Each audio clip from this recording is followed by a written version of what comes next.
কোরআনের গুরুত্ব যথেষ্ট, নামাজের গুরুত্ব যথেষ্ট। নামাজ রোজা, নামাজ কোরআন কবুল হয় না আমার নবীর দুরূদ ছাড়া। কোরবানির গরু অনেক বড়, অনেক বিরাট, 2 লক্ষ টাকা দাম, গোস্ত খুব স্বাদের, লং, এলাচি, দারচিনি, পেঁয়াজ, রসুন, তেজপাতা, সোয়াবিন তেল, এই তেল সেই তেল সব দিলেন, কিন্তু নুন নেই। জোরে বলুন, কি নেই? এখানে যাইলে কি হবে? নাক 4 ইঞ্চি উপরের দিকে উঠবে। এত সুন্দর গোস্ত করলাম, কি রে স্বাদ নাই কেন? লবণ নাই। জোরে বলুন, কি নাই? লবণ দিলে দাম বাড়তো না কমতো? লবণ না দিলে যেরকম তরকারি কি হয় না? নবীর দুরূদ না হলে নামাজ হয় না। সুবহানাল্লাহ কোন? এজন্য আমার ভাইরা, নামাজের গুরুত্ব, কোরআনের গুরুত্ব বাড়িয়ে দেয় আমার নবীর দুরূদ।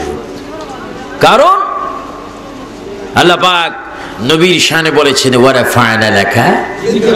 এই নামাজের এত গুরুত্ব, কোটি কোটি কোটি কোটি মানুষ আজকের দিনে স্বাধীন সোনার বাংলাদেশ, পার্শ্ববর্তী দেশ ভারত, পশ্চিম Pakistan, Afghanistan, Iran, Iraq, Russia, Syria, মিশর, তুরস্ক, জর্দান, আরব আমিরাত, আরব ইত্যাদি ইত্যাদি যে রাষ্ট্রগুলি রয়েছে, আমেরিকা, লন্ডন, ফ্রান্স, ব্রুনাই, বিভিন্ন রাষ্ট্রে, সেই ইউরোপে আজকে নামাজ হচ্ছে। প্রতিটি নামাজ ওয়ালার ভিতরে, নামাজের ভিতরে, ইমামের ভিতরে একমাত্র নামাজ এনে দেওয়ার যিনি হচ্ছেন মাধ্যম, তিনি হচ্ছেন মুহাম্মদুর রাসূলুল্লাহ। এই জন্য আমরা যারা সুন্নি, আমরা নামাজ, কোরআন, নবীর গুরুত্ব বেশি দিই। কারণ নবীর গুরুত্ব বেশি দিয়েছেন কে? আল্লাহ। এজন্য আপনি যখন মসজিদের ভিতরে প্রবেশ করবেন, সেখানে আপনি নিয়ত করবেন এশার নামাজের, ফরজের। আর নিয়ত করতে আপনি বলবেন উসাল্লিল্লাহি তাআলা, আমার রুকু সিজদা সবকিছু কার জন্য? আল্লাহর জন্য। আর এই আল্লাহর জন্য অবস্থাগুলি, ইবাদতটা কবুল করাতে হলে আপনাকে রাসূল লাগবে। আপনাকে নামাজের ভিতরে বলতে হবে বাধ্যতামূলক আসসালামু আলাইকা, সবাই বলুন আসসালামু আলাইকা আইয়ুহান নাবিয়্যু ওয়া রাহমাতুল্লাহি ওয়া বারাকাতুহু। সুবহানাল্লাহ। আপনাকে এইভাবে নবীকে সালাম দেন না? নবীকে সালাম দেন না, নবীর খেয়ালও হয়। হুজাতুল ইসলাম, হুজাতুল ইসলাম, আশিক রাসূল, মাশুক ইলাহি, আমার নবীর রূহানি সন্তান ইমাম গাজ্জালী রাদিয়াল্লাহু তাআলা আনহু বলেন, আমি তার মাজার নিজে জিয়ারত করেছি ইরাকের মধ্যে। আল্লামা ইমাম গাজ্জালী রাহমাতুল্লাহ আলাইহি বলেন, তোমরা যখন নামাজের ভিতরে বলবে আসসালামু আলাইকা আইয়ুহান নাবিয়্যু, তোমরা খেয়ালের দ্বারা মনে করবে রাসূল তোমাদের সামনে। এই খেয়ালে যারা নামাজ পড়বে, এই নামাজটা হয়ে যাবে উম্মতে মুহাম্মাদের জন্য মেরাজ। আল্লাহু আকবার বলে। আমরা নবীর মুহাব্বতের নামাজ চাই কিনা? নবীর খেয়ালে নামাজ চাই কিনা? মিলাদুন নবীর খেয়ালে নামাজ পড়ি কিনা? পড়তে হয় কি হয় না? পড়ার জন্য হুকুম কার? আর ডিস্টার্ব করার হুকুম কার? শয়তান। ডিস্টার্ব। এই জন্য বাবারা, আমি নামাজ দিয়ে, কোরআন দিয়ে, নবীর দুরূদ দিয়ে আজকের প্রোগ্রাম শুরু করেছি। একটার থেকে একটা কম নয়। এজন্য আজকে যারা এখানে এসেছেন, বসেছেন, যুবকরা, মুরব্বীরা, ড্রাইভার, রিক্সা চালক, সিএনজি চালক, অনেক মেহনতি কৃষক, শ্রমিক, যারা কত কষ্ট করে দু চারটি পয়সা সঞ্চয় করো, এত কষ্ট করে তোমরা আজকে যারা মাহফিল করেছো, তোমাদের এই মাহফিলের সার্থকতা তখন হবে যদি তোমরা মসজিদের সাথে সম্পর্ক রাখো। আর মসজিদের সাথে সম্পর্ক রাখলে হবে না, মসজিদে গিয়ে যদি কোরআন শরীফটা ভালো মতো পড়ো, আর সেই কোরআন শরীফের সাথে যদি নবীর দুরূদ শরীফটা রাখো, তোমার আমার জীবন হবে জিরো থেকে হিরো। রাসূল আমাদের কবরে থাকবে। আরো জোরে বলুন না সুবহানাল্লাহ। হাত তুলে ওয়াদা করেন নামাজ চাই কিনা? দুই হাত সবাই তোলেন, ফেরেশতারা তোলক নামাজ।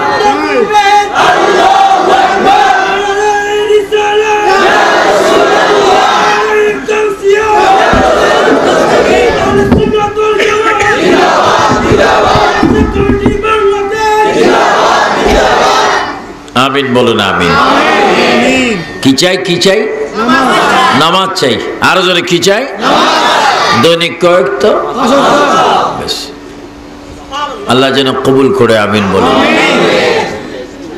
কারণ এগুলোর জন্য আল্লাহ আমাদেরকে পাঠিয়েছে। নামাজ যদি না পড়ি উপায় নেই, রোজা যদি না রাখি উপায় নেই, নবীর দুরূদ শরীফ যদি না পড়ি উপায় নেই। এই জন্য আমাদেরকে বড় আমলি মুসলমান হতে হবে। আল্লাহ যেন কবুল করেন, সবাই বলে রাখবেন। তাহলে মসজিদ আল্লাহর ঘর, নামাজ আল্লাহর জন্য, কোরআন তেলাওয়াত নিজের ফায়দার জন্য, আল্লাহর খুশির জন্য, দুরূদ শরীফ নিজের ফায়দার জন্য, নবী ও আল্লাহর খুশির জন্য, অসংখ্যবার রহমত বরকত নিয়ামত পাওয়ার জন্য আমাদেরকে দুরূদ শরীফ পড়তে হবে। দেখেন আজকের পৃথিবীতে নামাজ নিয়ে কোনো দ্বন্দ্ব নেই, দ্বন্দ্ব হচ্ছে দুরূদ শরীফ নিয়ে। অথচ আল্লাহ নামাজ কবুল করেন, আল্লাহ নামাজ পড়েন না। বলেন আল্লাহ নামাজ পড়েন না। আল্লাহ নামাজ পড়তো যদি আল্লাহর উপর আরো কোনো ডবল আল্লাহ থাকতো। আল্লাহ তো সিজদা দেওয়ার মতো কোনো ব্যক্তি। আল্লাহ সিজদা দিবি কাকে? তিনি তো নিজেই স্বয়ং সম্পন্ন। এই জন্য এখানে একটা জিনিস দেখেন, আল্লাহ নামাজ পড়ার হুকুম করলেন কিন্তু তিনি নামাজ পড়েন না, কিন্তু দুরূদ শরীফ পড়ার হুকুম করলেন নবীর উপর, আবার নিজেও দুরূদ শরীফ পড়েন। সুবহানাল্লাহ বলবেন না? দুরূদের গুরুত্ব কম না বেশি? আর কিছু আছে দুরূদ শরীফ পড়ে কিন্তু এমন ভাবে পড়ে নিজেও শুনে না। সকালে যখন আপনি কর্মজীবন কর্ম কাজ করার জন্য বাইর হবেন, একটু নামাজ পড়ে বাইর হন। যখন আপনি বাইরে হবেন, আপনি 20টা মিনিট, এই 12 ঘন্টার ভিতরে 20টা মিনিট ভাগ করেন, কিছু ফজরের জন্য 8 মিনিট, আর 2-3 মিনিট কোরআনের জন্য একটু দুরূদ শরীফ দেওয়ার জন্য পড়ে আপনি বাইর হয়ে যান। দুনিয়ার সঞ্চয় না হলো আখিরাতের সঞ্চয় আসবে। আমাদের জন্য তো দুটি, কি? রব্বানা আতিনা, বলেন রব্বানা আতিনা ফিদ দুনিয়া হাসানাতাও ওয়া ফিল আখিরাতি হাসানাতাও ওয়া কিনা আযাবান নার। ঠিক কি না? আমরা দুনিয়ার শান্তি, আখিরাতের মুক্তি, দুনিয়ার আযাব থেকে বাঁচতে চাই, আখিরাতের শাস্তি থেকে বাঁচতে চাই। একটু ফজরের নামাজ পড়ে আপনি বাইর হন, দুরূদ শরীফ পড়ুন, কোরআন শরীফ পড়ুন। দৈনিক ফেফার পড়েন, না পড়লে মাথা গরম হয়ে যায়। দৈনিক সিগারেট খান, গোল্ড লিফ খান, বেনসন খান, যাই খান। আবার অনেক প্রাইভেট বন্ধা আছে যারা বোতল খায়, মদ খায়, শরাব খায়, ফেন্সিডিল খায়। এগুলা না খেলে মাথা গরম হয়ে যায়। আমার সুন্নি ভাইয়েরা, গৌসিয়া কমিটির ভাইয়েরা, তোমাদেরকে অনুরোধ করে বলবো, দৈনিক তুমি নামাজ পড়ো। আল্লাহর কসম নাপাক পানি তোমার মুখ উঠবে না, মিথ্যা আসবে না, চুরি আসবে না, বদমাশি আসবে না, জেনা আসবে না, চগলখড়ি আসবে না। তুমি নামাজ পড়ো, প্রতিদিন ফেরেশতারা ডাইন দিকে লিখবে, আল্লাহ রে এই বান্দা তোমার নামাজি বান্দা, আদরের বান্দা, এই বান্দা নামাজ পড়ে ঘর থেকে বাইর হলো, তার কাজের মধ্যে বরকত দাও, তার রুজির মধ্যে বরকত দাও, হায়াতের মধ্যে বরকত দাও। অ্যাক্সিডেন্ট যদি হয়ে থাকে অ্যাক্সিডেন্ট থেকে হেফাজত করো। রহমতের ফেরেশতারা আল্লাহর কাছে রিপোর্ট দিবে। জোরে বলুন সুবহানাল্লাহ, আল্লাহু আকবার বলেন। ফজরের নামাজ চাই কিনা? যোহর, আসর, মাগরিব, এশা, এইভাবে 60-70 বছর নামাজ পড়লে খুশি হবেন কে? আল্লাহ। একটু খেয়ালের পরিবর্তন করেন, মনের পরিবর্তন করেন।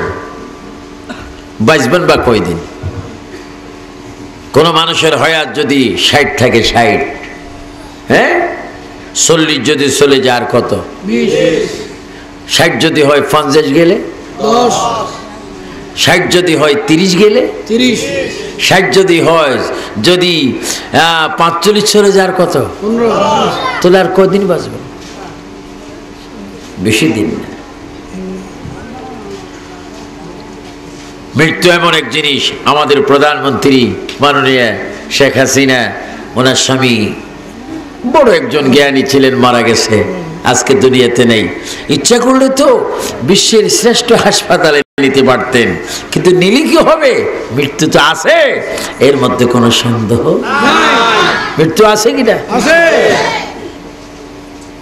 মৃত্যুর কোনো দাওয়া নেই, ওষুধ, কিন্তু মৃত্যু হতে হবে নামাজি হয়ে, নামাজি হয়ে, পাক্কা নামাজি হয়ে।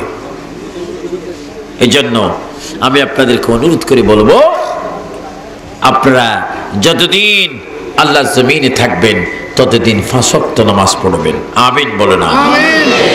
নামাজ আমাদেরকে পড়তে হবে। আল্লাহ নিজে আমার হাবিবকে এত ভালোবাসেন, সুবহানাল্লাহ। এই সারা পৃথিবীতে ধরেন আজকে 5 কোটি মসজিদ আছে। কয় কোটি? 5 কোটি মসজিদে যদি 5 বার করে আজান যায়, কয় কোটি? 25 কোটি। তো 25 কোটি বার যতবার আল্লাহর নাম নেওয়া হলো, ততবার নবীর নাম নেওয়া হলো। আজান, সুবহানাল্লাহ। যতবার আজান দেওয়া হলো, ততবার আমার নবীর নাম নেওয়া হলো। আর এই 5 কোটি মসজিদের ভিতরে যদি 100 কোটি মানুষ নামাজ পড়ে, এই 100 কোটি মানুষ যতবার নামাজ পড়লো, ততবার আমার নবীকে সালাম দিল। সুবহানাল্লাহ। আরো জোরে বলুন না সুবহানাল্লাহ। নবীর তারিফ এত হচ্ছে দৈনিক সারা বিশ্বের মধ্যে, এত তারিফ পৃথিবীতে আল্লাহর পর আর কোন ব্যক্তির নাই। সুবহানাল্লাহ বলবেন না? আমার নবীর তারিফ করতেছেন কে? আল্লাহ। আরো জোরে বলুন কে? আল্লাহ। সারা পৃথিবীর মানুষগুলো টুপি মাথার দিচ্ছে, মেসওয়াক করছে, ডিলা নিচ্ছে, একে অপরকে সালাম দিচ্ছে, এগুলো আমার নবীর সুন্নত। এই এত কোটি মিলিয়ন মিলিয়ন মিলিয়ন মানুষ নবীর সুন্নত পালন করতেছে। আল্লাহু আকবার। আমার নবী বলে, যে যেখান থেকে আমার সুন্নত যদি পালন করো আমার মহব্বতে, তোমরা আমার সাথে সবাই বেহেশতে যাবে। আল্লাহ নবী তিনি কেমন নবী? বিশ্ব নবী, নূর নবী, তিনি কেমন নবী? আমার ভাইয়ারা, সুন্নি ভাইয়ারা, যার মাহফিল আমরা এসেছি, মদিনাওয়ালা নবীকে পাওয়ার জন্য আমরা এখানে এসেছি। আল্লাহ নিজে বলেন, ইন্নাল্লাহ, সবাই বলেন, ইন্নাল্লাহ ওয়া মালাইকাতাহু ইউসাল্লুনা আলান নবী ইয়া আইয়ুহাল্লাযীনা আমানু সাল্লু আলাইহি ওয়া সাল্লিমু তাসলিমা।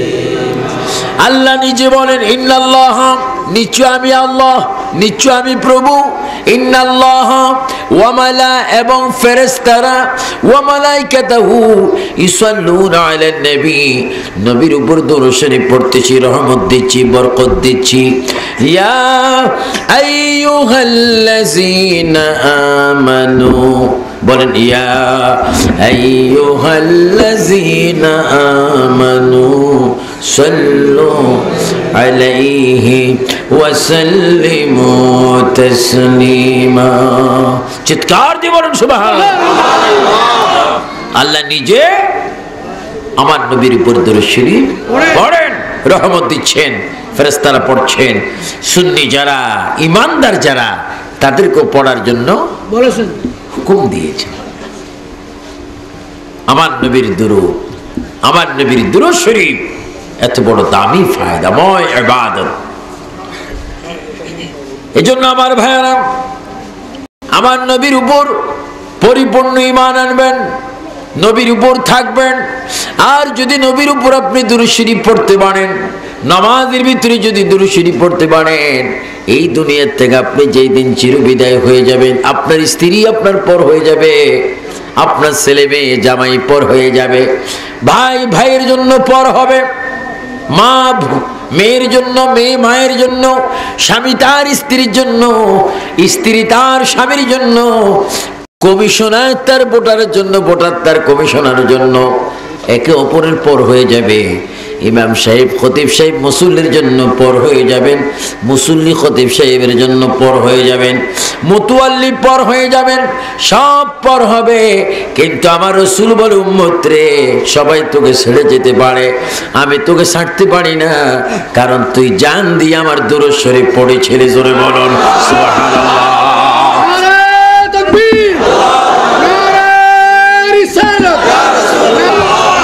আমাদের গৌসুল আজম যিনি, যার নামের এই কমিটি গৌসিয়া কমিটি, উনি এমন গৌসুল আজম ছিলেন, যে কোনো সওয়াল প্রেসিডেন্ট করুক, রাজায় করুক, বাদশাহ করুক, প্রজায় করুক, সরে করুক, ডাকাতে করুক, নারী করুক, পুরুষ করুক, নাবালেগ করুক, বালেগ করুক, যেইভাবে যেই প্রশ্ন গৌসে পাকে করতেন, তিনি মুহূর্তের মধ্যে জবাব দিয়ে মানুষের মনকে খুশি করে দিতেন।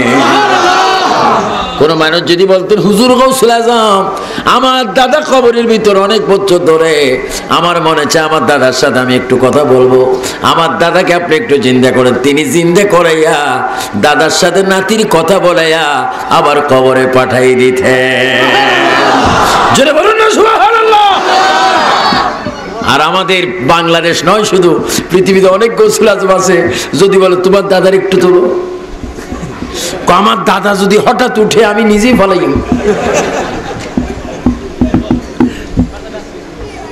নাউজুবিল্লাহ বলেন।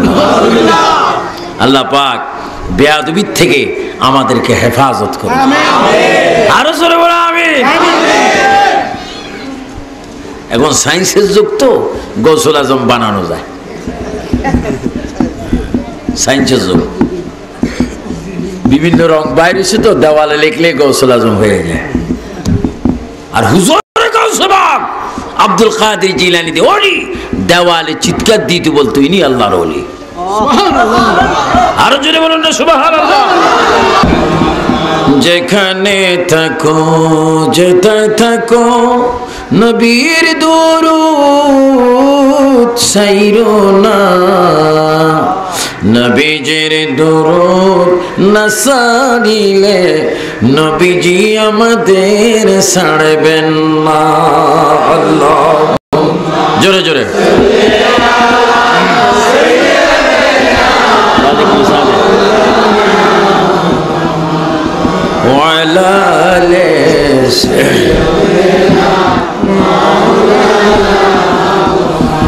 উড়ে যা রে বাংলার হাওয়া, উড়ে যা রে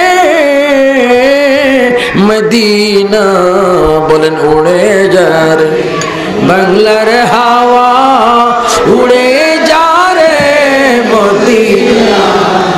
এ আশিকদের সালাম দিও, নবীজির পাক রওয়া যায়। আল্লাহুম্মা সাল্লি আলা সাইয়্যিদিনা